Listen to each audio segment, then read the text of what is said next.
kia ora tātou. So lovely to be here this morning. My name is Charlie Thomas. Thank you so much for having me in this beautiful space. Thank you for braving the weather to come and see me. I'm so excited to tell you guys a little bit about my life and my experiences with art and conservation. So I'm born and bred Kiwi. I've lived in New Zealand my whole life. I'm 20 years old. I used to live in Whangaparoa with my family, and up until about 8 months ago, I moved to Waiheke Island to start working for an organisation called Te Korowai o Waiheke, where we are working on stoat eradication and trying to get rid of rats as well. So my work there is as the monitoring technician, which means I get to spend all day, every day out in the bush and enjoying the birds and the wildlife and everything like that, which is pretty special. At home, I have my family and my dog. My family live in Red Beach, so I grew up every day at the beach, walking my dog, spending time with the birds and that sort of thing, which is so lovely. And yeah, I spend most of my life outdoors, making the most of our marine environment, our land environment, and everything that I can. I have had a passion for the environment from a very, very young age. Nothing has changed much apart from a lot.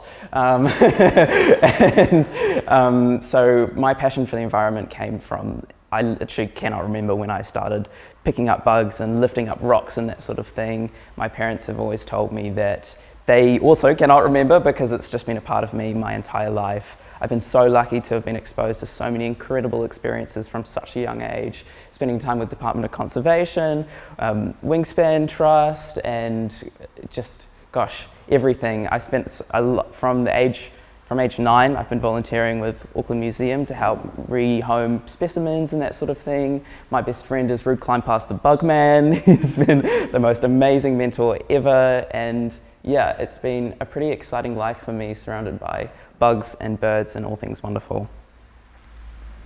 So my last 4 years since I left high school when I was 16 and decided school was great, not quite my jam. I found that I was getting so much more out of my extracurricular activities by volunteering with different organizations, helping out PhD students with their studies and that sort of thing, and that's how I fell in love with seabirds. And I've spent every second of the last 4 years, all my time off school, dedicating what I can to helping seabirds and other birds, but mostly seabirds. I was really lucky. That picture on the left, both those two pictures on the left are from an island called Midway Atoll, which I'll talk a little bit about later, where I managed to spend all of 2020, yes, 2020, on the most remote island atoll in the world. So I'll tell you a little bit about that later, but there's also a picture here of me with a very gorgeous fluffy grey-faced petrel, which I was talking about earlier, at Tawharanui Peninsula. And these are all things and spaces that, when you love something so much, like I love these terns and albatrosses and petrels, it just creates this crazy fire inside you. And I spent so long what do I do with all this burning passion and energy that I have for these things? And I found art, and I've been drawing for a really, really long time. And it started with drawing bugs and birds, and then I was drawing people and stuff like that. And then I started working for a charity called Sea Cleaners, and I spent all of 2019 working as a deckhand on boats that go out around the Hauraki Gulf and the Manukau Harbour and up north as well, cleaning up marine debris off our coastlines and off islands and out of muddy rivers and that sort of thing, which was just such an eye-opener for me. I was 17, my first full-time job, and I was once again able to spend all day, every day outside, enjoying our marine environment, helping to educate others. We'd take groups of volunteers out with us on the boats, and every day I was able to teach people about birds, about the impact of plastic on our marine environment, and show it to them in person.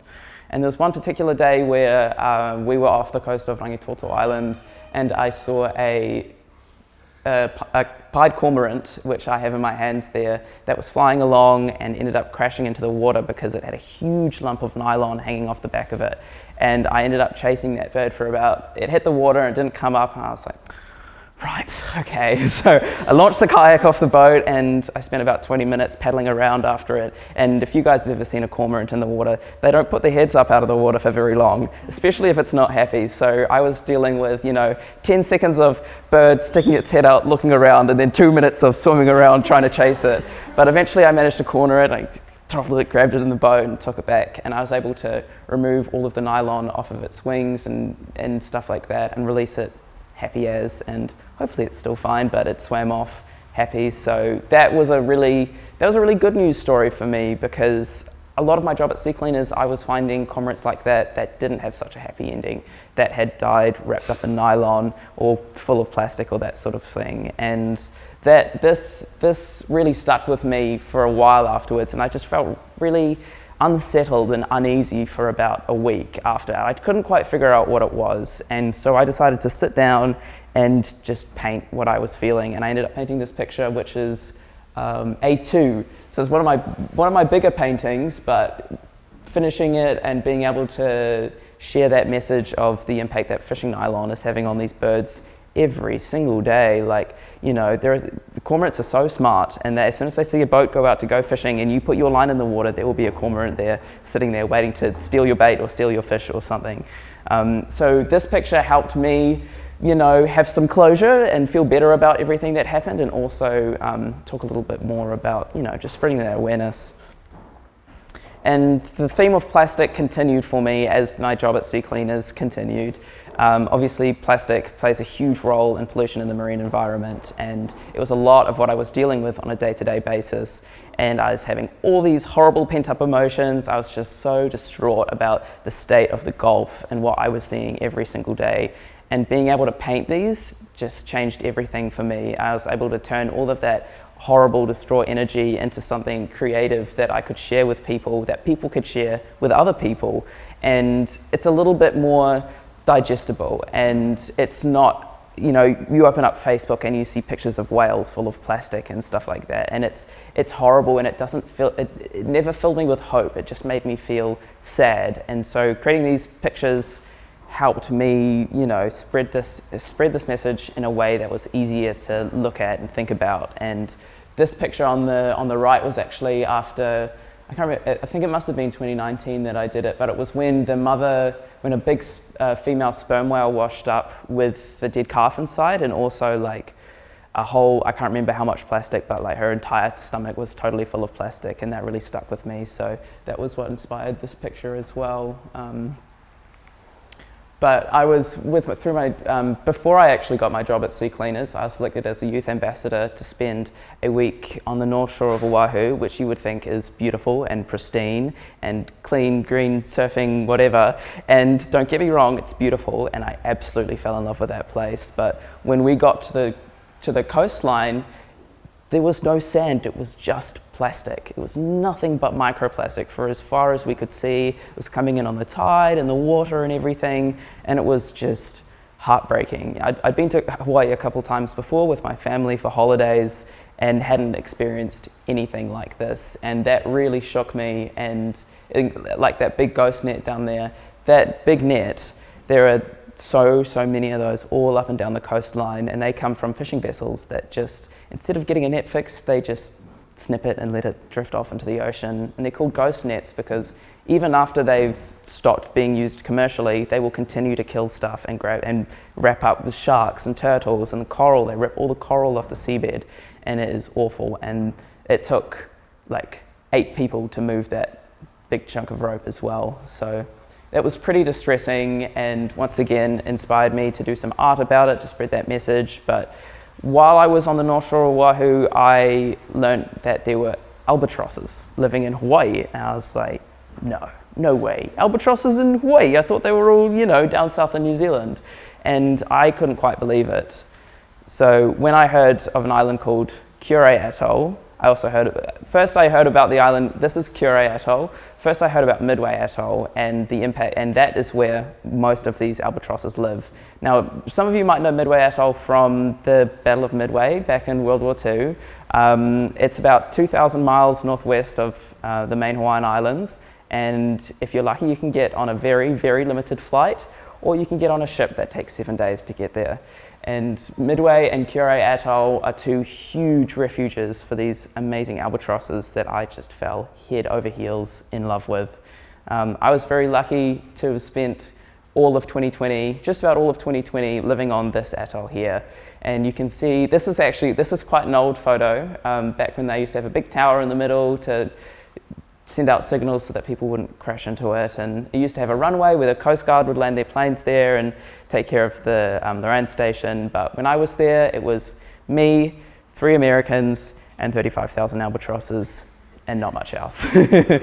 And Midway Atoll is really special because there is no cell phone reception, no internet, no Wi-Fi, no running water, no electricity. Everything is solar, rainwater. You have to be so careful with all of your resources. Going for a walk outside, that literally, like you saw that picture at the beginning was taken on Midway. There is, at least an albatross per square meter. You can't go anywhere without seeing, my field of vision here, if I was standing in a paddock on Midway, would just be thousands of albatross. And it is remarkable. And I obviously missed Midway and Midway a lot. Those islands changed my life so much. And I think about, there's not a day goes by where I think about Midway and I think about what might be happening on those islands, and being able to do little paintings of them and share them with my friends and family and other people who are also super connected to those islands was really special to me. I was able to once again convey those emotions of this real deep sadness and missing of Midway, because I really can't put into words how being so remote in such a special place for so long changes you. But it was pretty special for me to be able to paint these and have these with me all the time. And of course, these are the beautiful albatrosses that I was talking about. How could you not fall in love with a face like that? Honestly, I saw my first baby Laysan albatross picture and I just about cried. These are the cutest things you will ever see in your life. And the wonderful things about the albatross on this island is that they have no fear of humans, because the only people that are there are researchers and biologists and restoration conservationists who is just, we're in their world. It kind of feels like sometimes, living on mainland New Zealand, even on Waiheke, that the animals are coming into our space, birds are coming into our space and that sort of thing. You see birds in the CBD and in the city and you think, oh, the birds are moving in, but really we were the ones that moved into their space. So living on Midway, I was able to get a really good idea of what it felt like to just have to quietly exist with next to no footprint and the most, we're trying to restore it to the untouched paradise that it was before people turned up there and started wreaking havoc and introducing invasive weed species and that sort of thing. But it was seriously remarkable. From my walk from the bunkhouse to the main house to get breakfast in the morning was about 30 seconds. And it's this tiny, skinny little coral path. And as you're walking down that coral path, there's an albatross walking towards you or something sitting in the middle of the path, you stand to the side and you wait for it to walk past you, and then you continue. If there's an albatross sitting in your shower, no shower for you. To be honest, the shower was just like a hose from a tank inside a lean-on against the shed, so you just go for a swim anyway. But being able to exist in their world like that was just unbelievable.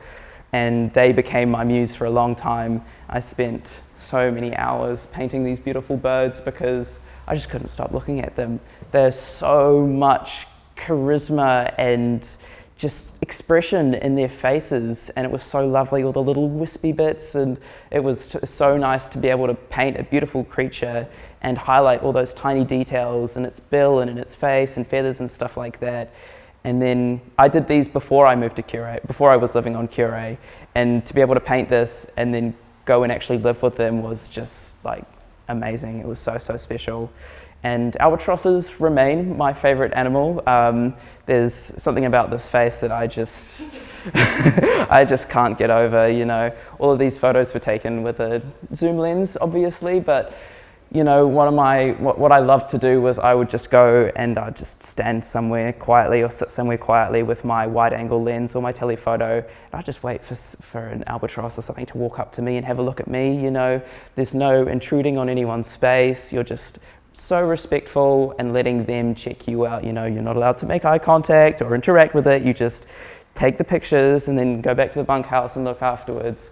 And I was able to capture some absolutely amazing images that have just stuck with me so much. And yeah, this was, I loved albatrosses before I moved before I went to Midway and Midway, but they've absolutely taken over my life since. And I cannot stop painting them. There was a while there where I literally painted nothing but albatrosses, and I thought, okay, I need to paint some other stuff. You know, there's more animals out there, Charlie, come on. There's other birds that need your help. But no, I fell head over heels in love with these amazing birds. And I've now seen half of the world's albatross species, which is very exciting.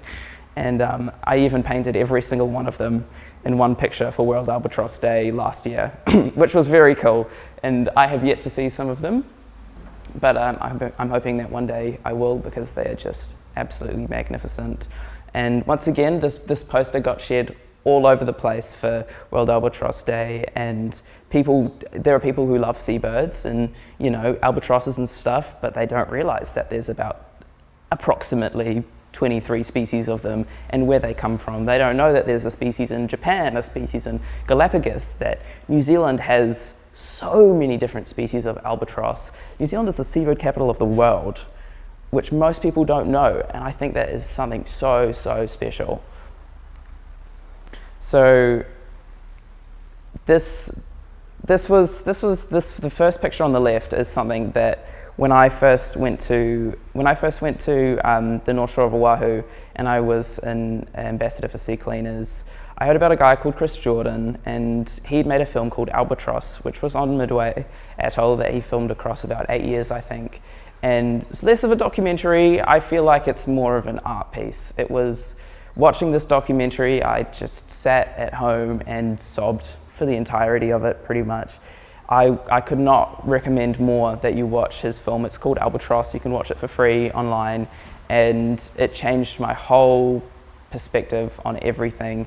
You know, these beautiful, beautiful birds that have the most amazing courting and dancing sequences, and they mate for life. You know, the oldest known albatross at the moment is an albatross called Wisdom, and she's 70. I think she just turned 70, and she lives on Midway. She just had a chick last year, you know. She's still going. She's got grandbabies galore. And it's incredibly special. But watching Albatross not only broke my heart, but gave me, like, it just relit that spark for passion and for these birds. And I actually ended up getting in touch, well, my amazing dad got in touch with Chris Jordan before I left for Cure, and he told him what I was doing. And lo and behold, I get this email back from Chris, who is, like, at this point my, like, biggest mentor ever. I was so inspired by him and the beauty of this film, and he sends me this amazing email saying, you know, how excited he is for me. And I was really grateful for that, because I was able to stay in touch with him while I was on Cure. And that was really important for me, because he had also gone through all of these different emotions that I was going through as I was watching these albatrosses, literally every single one of them on that island. It was very hard to find an albatross carcass that didn't have plastic in it.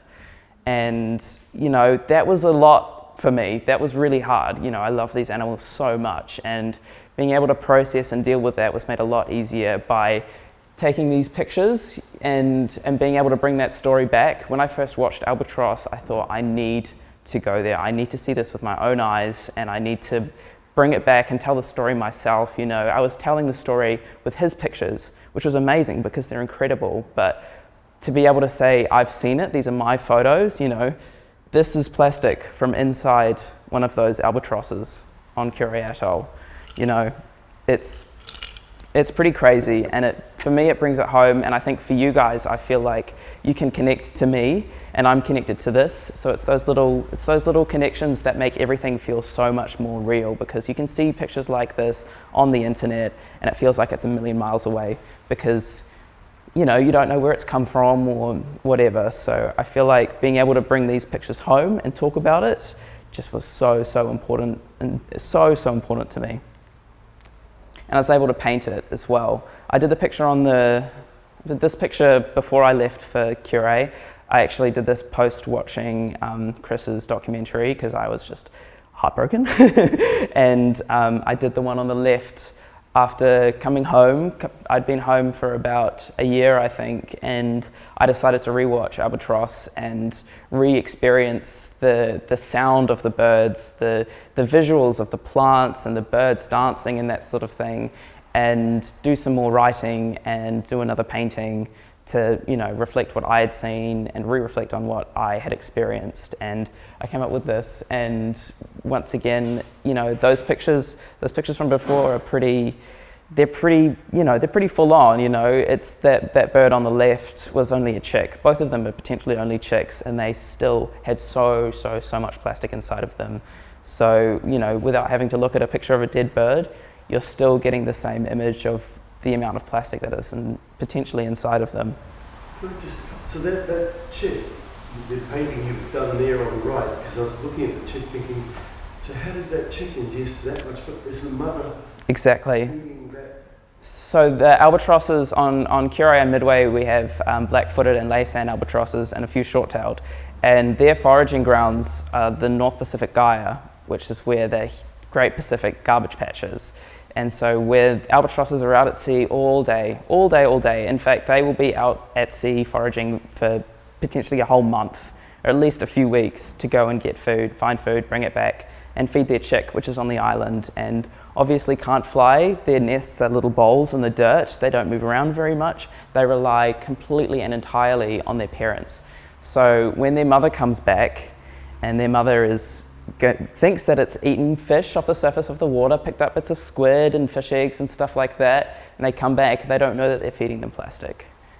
And I've seen it. I've seen albatross chicks regurgitating Coca-Cola bottle lids and toothbrushes and all sorts of horrible things. And the regurgitation of undigestible stuff is normal because they get fed squid beaks and pumice and other natural things that are floating. But it's the plastic, the amount of plastic that they're now being fed, that they obviously can't digest it, but they also can't bring it back up because it's just too much. And what albatross chicks need to do before they fledge is vomit everything up from their stomach. It's called a bolus. It's a lump of indigestible stuff about this big that we would collect for scientific uses, research, to try and figure out where their parents are foraging, you know, what they're eating and that sort of thing. And they're all full of plastic now. And some of them aren't, but a lot of them, most of them, are full of big chunks of plastic. And if they can't empty their stomachs before they fledge, then they will starve and they won't even make it to sea to have their first flight, which is seriously heartbreaking. And what I like to tell people is that, you know, if you have a look inside an albatross's stomach and you see anything in there that you might use on a daily, you know, have in your home, use on a daily basis, then that's, you know, I took a look at a picture like that. I was like, right, you know, whatever I have in my home that's like that, I'm going to stop using once it's done for. You know, there's plastic lighters was one of the biggest things. I collected most of these from the interior of Midway Atoll, which means that whatever ate it, the tide doesn't reach the middle of the island. It got there because something has eaten it and died. And there are a lot of these lighters, you know, bottle caps, toothbrushes, plastic toys, anything that you could possibly imagine that's plastic and little. It's a bird's probably eaten it and either vomited it up or died because of it, which is really, really, really heartbreaking. And it's not just the plastic, you know. Curie is an atoll, super low lying. I think it's only about 2 meters above sea level. So not only do the albatross there face the plastic issues, they also face climate change, and they're really extreme, you know, going from extreme heat to extreme storms and stuff like that.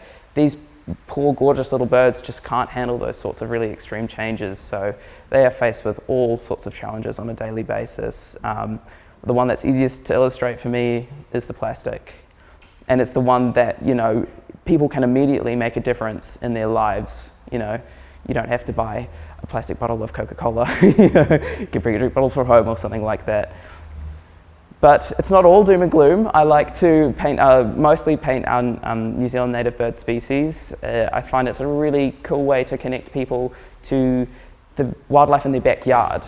And if it's not in their backyard, maybe it will be someday. You know, some of these birds are really special. I'm quite lucky to be living on Waiheke Island, where I have banded rail and kaka and kiriru and uru in my backyard on a daily basis. And, you know, by showing people pictures of these birds that they may have never even seen or heard before, they think, oh, you know, that's gorgeous. You know, why don't I see them around? What can we do to increase them? Or even just having a picture of one on your wall, it's just lovely, you know. It just brings that little bit of something different, something special into your home. And I think there is so much to be learnt by connecting with the wildlife in our backyard, because there is no way that anything's gonna happen if you don't have those little experiences. You know, you don't look outside and you know, you might look outside and you see a bird and you think, oh, that's new. I remember seeing a drawing of one of those somewhere, and you connect the dots and stuff starts to fall into place. And it's those little experiences that make a real difference in the long run with bigger change, you know, because people aren't going to want to change if they don't know anything about what they're doing, or if they can't connect to it at all. So I love to paint these cuties, mostly in watercolor, although there's some, this guy was in gouache, and the Peka Peka Turoa at the top was for the Bird of the Year campaign, which I was very pleased that a bat won that. That made my day. And I found that after doing the watercolor birds and kind of sticking to what the birds look like and that sort of thing, I could branch out and I could start doing whatever I wanted. And so I started playing with the colors and patterns, and, you know, incorporating the Māori names of fish and birds and stuff like that, so that I'm starting to build te reo back into my daily use, and other people are learning, you know, the different, like tuna and eka and that sort of thing, and they're also starting to learn as well. And I love these for kids' bedrooms. When I did these, they were little, and I did them in lockdown last year before I moved to Waiheke, and they were just such a joy to paint, because I would just start putting color on the page, and whatever it became, and I managed to turn it into birds or fish or something most of the time, but it was just an absolute joy. And stuff has started to come full circle now, which is pretty exciting. You know, growing up, I read Powell's book, Natural History Guide, and looked at all the scientific drawings, was copying them. That's how I learned to draw, was copying his drawings of squid and spiders and that sort of thing. So to now be looking at my own art and thinking of it the same way as, you know, I'm able to get these. The best way to learn about a creature is to draw the teeniest, tiniest details that you possibly can, and then there's no way you will ever forget what it is, or how to draw it again, or how to identify it. And to know that my drawings are now looking like the drawings that I was reading about in natural history guides has just been so fulfilling to me and very exciting. And I love wetapunga just as much as I love albatross. I think they might be one of my favorite creatures in the world, which is pretty cool. So this might be, I think, one of my favorite drawings ever. And yeah, it was pretty special. Along with the ink drawings and the art and the painting and the photos of birds came blogs that I was writing. And you know, there's only so much that a picture can do. A picture can show you the image and show you what I was thinking about or where I was, but I found that writing a blog about it, or an essay, or just a piece of writing, actually was able to put you in the place. And I found that is what people most connected with, was, you know, having a drawing alongside a piece of my writing, talking about the experience as well, which was pretty special. So I thought to finish off, I would read you an excerpt from one of the blogs that I wrote while I was on Cure. I wrote 1,000 words a day, I think, for a month. I just couldn't stop writing, and then it got to a point where I was like written out, and I started just focusing on the really, everything was an amazing experience, but focusing on the little things. And I was able to send and receive short emails on Cure via a satellite phone, and this is the first time that I'd left home, and Mum is obviously back here, Mum and Dad and my sister are back here. Pandemic. Everybody at home was isolating, but I was also isolated, but just a completely different type of isolation. So I was getting these emails back saying that people were loving reading my writing, and that it was taking them away to this special place when, you know, everybody was in this totally weird situation back home. So I'll read you a little bit of one of my favorite ones that I wrote, called Beauty in Life and Death, because there is a lot of life, but with that came a lot of death on Cure, and I don't think I'll ever look at death the same after living there. I found beauty in the strangest places here. The most wonderful is when the albatross rear their heads, clack their bills, and begin to dance. Life flows and abounds from the tips of their ruffled feathers. It drips as water from the hook of their beaks. It rings in my ears with every trill, excited whistle, and in the hallowed moos that echo throughout the island. They touch bills and bump breasts with wings bent at all angles, their bodies held high above the ground on the tippiest of toes. Even in the occasional silence that is held between a pair, there is much being conveyed in their deep gaze that we couldn't even begin to understand. Every head bob and bill clack is sheer joy at its finest, though it is a joy dissimilar to ours. The complex emotions of animals is something I may never understand, but here I feel I am very close to sharing in it with them. They feel joy and excitement without even knowing what it is. It is just a sensation that life offers them, and they live every moment of it with an unbridled passion that is comparable to nothing.